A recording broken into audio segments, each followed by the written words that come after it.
Chinese Communist Party officials have been lying to party leader Xi Jinping. Was it a feng shui assault?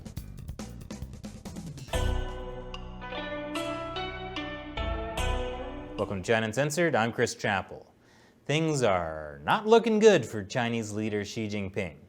As you know if you've been watching my favorite soap opera, General Hostility, Xi Jinping has been locked in a constant power struggle with rival Communist Party officials tied to former Chinese leader Jiang Zemin. Xi has managed to purge more than 1 million officials as part of an anti-corruption campaign, although that was mostly a cover for purging officials from Jiang's faction. But the great thing about calling it an anti-corruption campaign is that it's technically true. Since pretty much everyone in the Chinese Communist Party is corrupt, you can purge your enemies and still say, with total accuracy, you got rid of corrupt officials.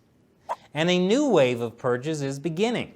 I wonder what party officials think when they're told to turn the blade inwards and scrape the poison off the bone. They're probably thinking about the best way to turn the blade on someone else instead. But as I said, things aren't going well for Xi. There's widespread dissatisfaction with him in the Communist Party. I mean, what's the point of being in the Communist Party if you can't get rich? In June, a Communist Party insider was caught on record saying Xi Jinping had turned the party into a political zombie. Don't worry, she's been kicked out of the party. Plus, she lives in the US, so it's harder to turn the blade on her. But now, newly leaked documents show that at least some Communist Party officials have actively ignored Xi Jinping's orders, hence the purges. A leaked internal CCP report was obtained by the Epoch Times, and it shows that party leader Xi Jinping was lied to by close to 100 officials in his orders to destroy the illegal villas in the Qinling Mountains in Shanxi. Lying to the dear leader? That's not good. But this is actually a way bigger defiance than simply ignoring Xi's orders. You see, the Chinese Communist Party is officially atheist. Officials are required to be atheists. Xi Jinping has reminded everyone that they must be unyielding Marxist atheists. And I know this may surprise you, but sometimes Communist Party officials can be hypocrites. Xi Jinping personally is known for practicing some Buddhist and Taoist spiritual beliefs, like feng shui, even though other party members aren't allowed to. What does that have to do with the Qinling Mountains in Shanxi province?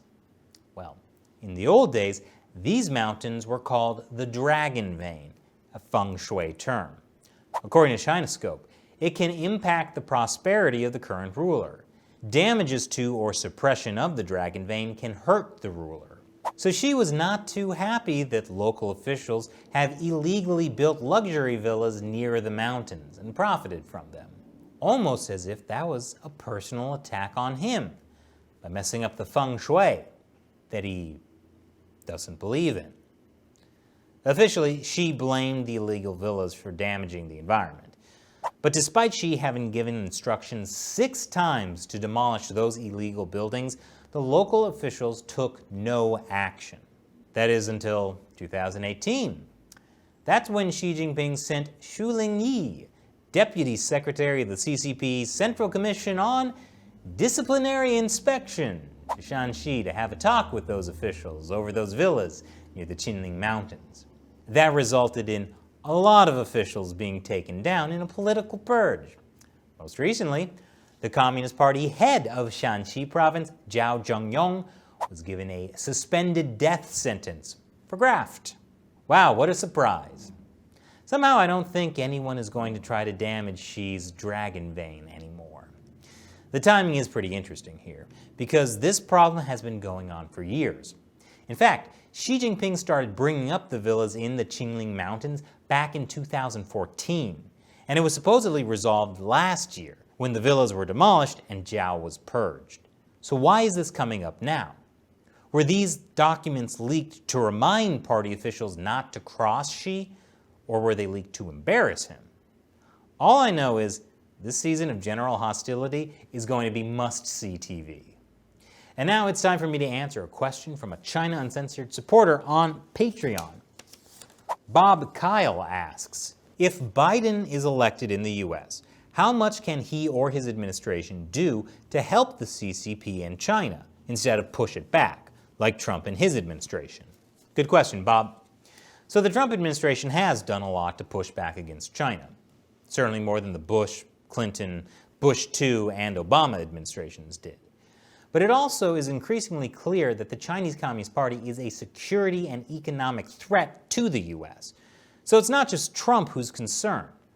A lot of pushback against the CCP in the last couple of years has been bipartisan, like the Hong Kong Human Rights and Democracy Act of 2019 and the Uyghur Human Rights Policy Act of 2020. But Joe Biden has said he doesn't like the way Trump has handled China. In early August, an NPR reporter asked Biden whether he'd keep Trump's tariffs. This was his response. No, here's the deal. The question is, what is the appropriate behavior that they have to engage in international trade with us? And they have to play by the international rules. And what we have done is we have disarmed ourselves. We make up 25% of the world's economy, but we poked our finger in the eye of all of our allies out there. The way China will respond is when we gather the rest of the world that in fact believes in open trade and making sure that we're in a position that the world that we deal with WHO the right way. That in fact that's when things begin to change. That's when China's behavior is going to change. Okay. So what does that mean in terms of Biden's actual policy?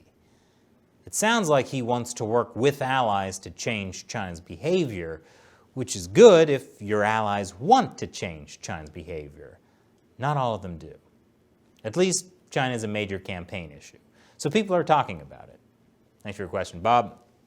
Be like Bob and support China Uncensored with $1 or more per episode. It's critically important to help us keep the show going. And you'll get some cool perks too, like me answering your questions on the show. Visit patreon.com/China Uncensored to learn more. Once again, I'm Chris Chappell. See you next time.